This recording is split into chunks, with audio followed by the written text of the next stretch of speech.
Hi guys, here today in Halong Bay, Vietnam, one of the more beautiful places on the planet, and got a few thoughts about this place. It's fantastic.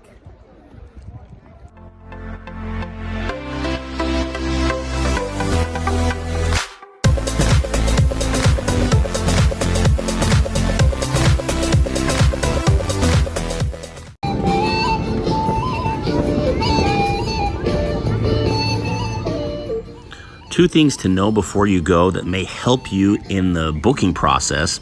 First off, Halong Bay is about 2 hours drive from Hanoi, and so you just need to be prepared for that. You're going to have a bit of a drive to and from. But with that in mind, you should look to book a hotel in Hanoi. There's a lot more options in Hanoi. I made the mistake of staying at a little hotel near Halong Bay, and there weren't as many options. So book your tour, and it will include transportation. Almost all of the tours include transportation to and from Hanoi.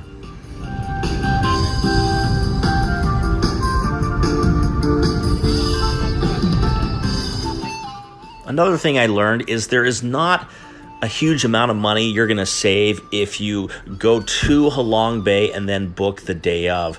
Some places that is the case, where you show up on site and you can negotiate a better deal. I found that was not the case on the boat tours in Halong Bay. You're fine just paying ahead of time and book, and so you can reserve your spot on a boat before you go, and you're not going to spend any extra money.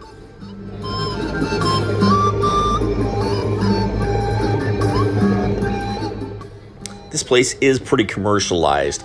As you get ready to hop on the boat, there are a ton of shops and all sorts of souvenirs and things to buy. And so if you are concerned about missing the last opportunity to grab that knockoff Louis Vuitton bag, don't worry, you'll have plenty of chances here to do so.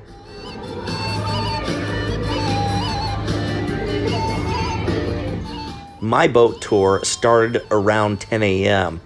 and instantly you hop on the boat, you meet some friends. Most of the folks on my boat were actually from Vietnam, although some were from France. I had a guy I met from Indonesia, and so it was a good crew. I was the only American, but we were all excited to head out, and immediately you can see the Islets approach, and it's fun. Everybody goes on top of the boat and takes their camera and starts just taking pictures. Here's my boat.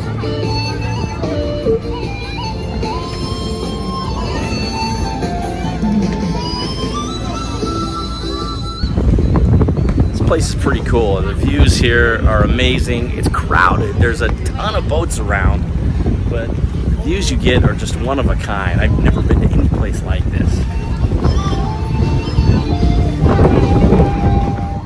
Now, these limestone formations that jut out of the water are called islets, and most of them have names. One of the most famous ones is called the Incense Burner, and it's featured on the $200,000 dong. And so don't be surprised if you see people pulling out the Vietnamese dong and taking pictures of it next to the famous Incense Burner islet. I was surprised to have cell coverage most of the afternoon.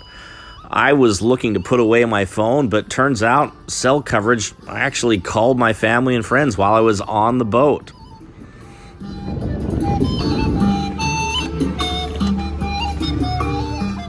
After about 90 minutes, you get to the Sot Cave. You hop off the boat, and you've got to climb up a couple hundred feet on some stairs. But I was surprised to learn this place was pretty impressive. The cave was a lot bigger than I thought it would be, and the views as you're entering and exiting the cave are tremendous.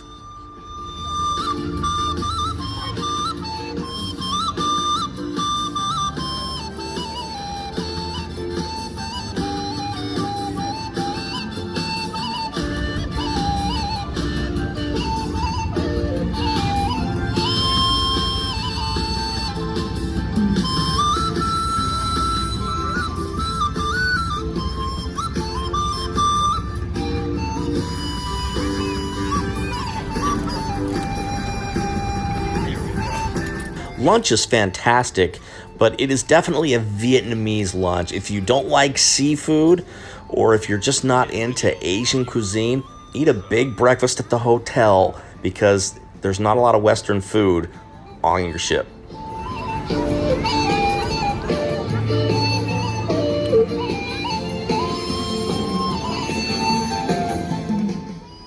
One thing to know before you go is make arrangements to bring some way to hold your phone so you can take some pictures and not worry about your phone dropping in the water. You're going to be on a kayak or a group boat, and you're going to absolutely want to bring your phone into the secret grotto.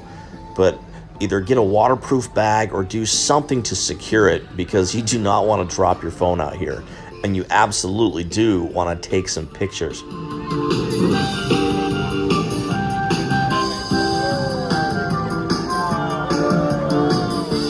You're going to want sandals and shoes for this.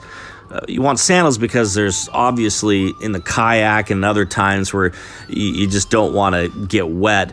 But you're really going to want your shoes. You're going to go to the top of T-Top Island, and this is going to take you 10, 15, 20 minutes to walk to the top of this. You don't want to do that in sandals.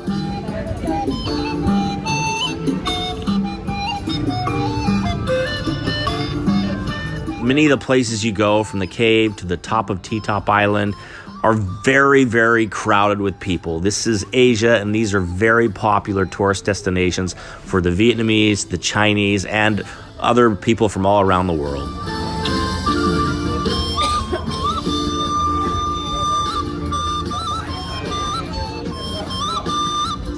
I met some new friends, Gigi and Blue. I talked with them a bit at lunch, and they chat with me on the camera for a few minutes and had some interesting things to say. All right, so I'm Gigi. My name is Blue. And tell me where you're from. So I'm from Bali, Indonesia. Bali, Indonesia, and Hanoi, Vietnam. Hanoi, Vietnam. Okay, you think it was beautiful, or what? What is your expectation? It is sick. The scenery is sick. Isn't it? It's really good, isn't it? It's Beautiful, right? so beautiful. Yes. And the weather is so cool. Yeah. Kind of like the wind. And so we were talking down at dinner about how, just 50 years ago, there was a big war in Vietnam. But now, America and Vietnam are friends. Tourism is open. What is your thoughts on that? I think it's good because I know that there are countries who still keep their hatreds, and then I don't see that there is anything that we can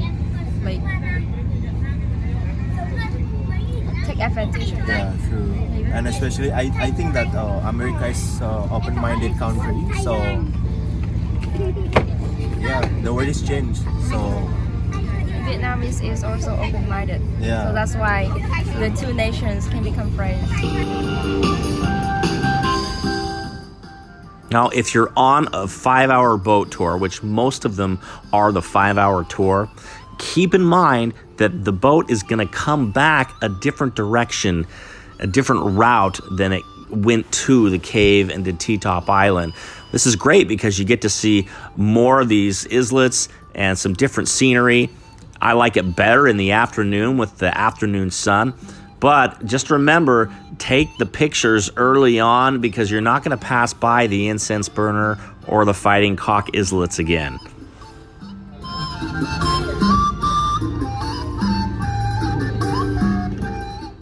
If you've got the time and the resources, you may want to consider doing an overnight cruise where you're going to get to enjoy the sunset and the scenery in the early morning hours.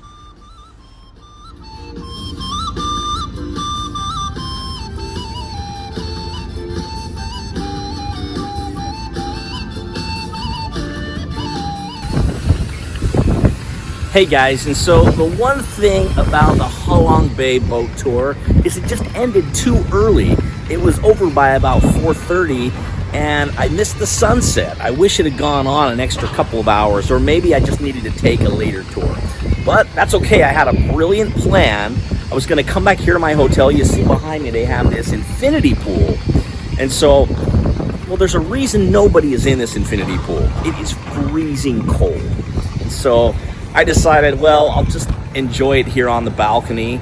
And turns out there's these cable lines and a lot of construction going on, so it's noisy. So not quite the perfect 10 out of 10 to end the day, but still you can see Halong Bay in the distant background there, and it is absolutely beautiful. A must see if you're in northern Vietnam.